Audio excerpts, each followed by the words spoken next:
ভিডিওটা এত পরিমাণ শেয়ার করবেন, শেয়ার করে সবার কাছে ছড়িয়ে দেন এবং এই যে নামাজের দৃশ্যটা সবার কাছে আমি মনে করি পৌঁছে দেওয়ার দরকার। বিমানের ভিতরে বিড়ি খেয়েছিল এক বাঙালি। ওই ভিডিও আমরা এরকমভাবে সোশ্যাল মিডিয়ায় ভাইরাল করেছি যেটা বলার বাইরে। আজকে ওই মানুষগুলা কোথায়? এই ভিডিওটা শেয়ার করবেন? এই ভিডিওটা কি ভাইরাল করবেন? কখনো না। কারণ আমরা এমন বাঙালি ভাবতে অবাক লাগে ওই সকল ভিডিওগুলো ভাইরাল করি। এই ভিডিওতে পারলে একটা কমেন্টস করেন সুবহানাল্লাহ, আলহামদুলিল্লাহ, মাশাআল্লাহ, এবং এই ভিডিওটা একটা শেয়ার করে দেন।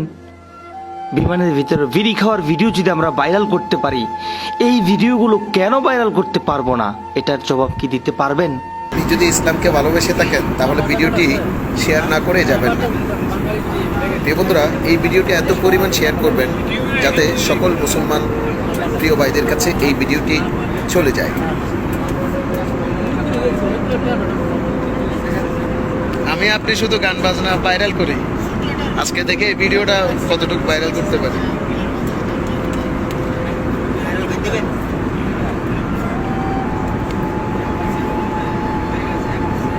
পাবলিক সবাই শেয়ার করেন। আসলে এটাই হচ্ছে ইসলাম। এই যে নামাজের জন্য কোনো বাধা নাই। বিমানের মধ্যে আমাদের প্রিয় ভাইয়েরা নামাজে দাঁড়িয়ে গেছে। সেদিন দেখলাম একটা ফ্লাইটের ভিতরে একজনে সিগারেট খেতে গিয়ে তাকে জরিমানা করা হয়েছে এবং ফ্লাইট থেকে বাতিল করা হয়েছে। সেই ভিডিওটা কিন্তু আমরা প্রবাসী ভাই এবং বলতে গেলে আমরা প্রত্যেকটা যারা ফেসবুক ইউজার সবাই কিন্তু ভিডিওটা শেয়ার করেছি, অনেক জায়গায় পৌঁছে দিয়েছি। আজকের এই ভিডিওটা কি আমরা সেই রকম সবার কাছে পৌঁছে দিতে পারবো? বিভিন্ন সময় আমরা এই যে বিমানে আসা যাওয়ার সময় এই যে বিমানে যে বিমান ক্রু আছে, মানে বিমানবালা, তাদেরকে ভিডিও করে আমরা ভিডিওগুলো প্রচুর পরিমাণ ভাইরাল করে থাকি। আজকে কি আপনাদের উদ্দেশ্যে আমার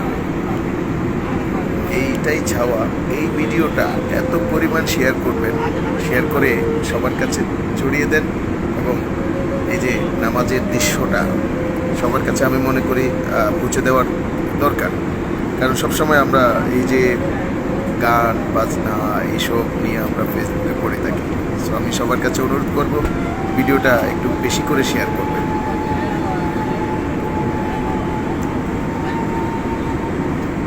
বন্ধুরা, যারা এই ভিডিওটি দেখতেছেন, আমি মনে করি ভিডিওটা একটু শেয়ার করে সবার কাছে ছড়িয়ে দেওয়া উচিত।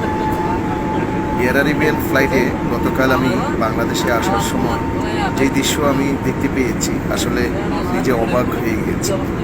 এই যে ফ্লাইটের ভিতর এই নামাজের জন্য জায়গা রাখা স্ক্যানে আপনারা দেখতে পাচ্ছেন, নামাজের জন্য জায়গা করে দিয়েছে এয়ার আরেবিয়ান ফ্লাইট। তবে এয়ার আরেবিয়ান ফ্লাইট আমারও হয়তো পছন্দ না, তারপরও আশা লাগে কম টাকায় আসতে পারি। তারপরও এই যে এয়ার আরেবিয়ান ফ্লাইটে যে একটা নামাজের জন্য একটা জায়গা রেখেছে, যার যার মতো সে টাইম অনুযায়ী নামাজ পড়তে পারতেছে। ফ্লাইটে আসার সময় আসলে নামাজের আজানের কোনো টাইম নাই, বা আজান দিলে যে নামাজ পড়তে হবে তা নয়। তবে এই যে ফ্লাইটে আপনি যে কোনো সময় আপনি ফ্লাইটের ভিতর যদি নামাজের স্পেস থাকে, জায়গা থাকে, আপনি যে কোনো সময় নামাজ পড়তে পারেন। সেক্ষেত্রে এই ভিডিওটা আমি মনে করি সবার কাছে পৌঁছে দেওয়ার দায়িত্ব কিন্তু আপনাদের।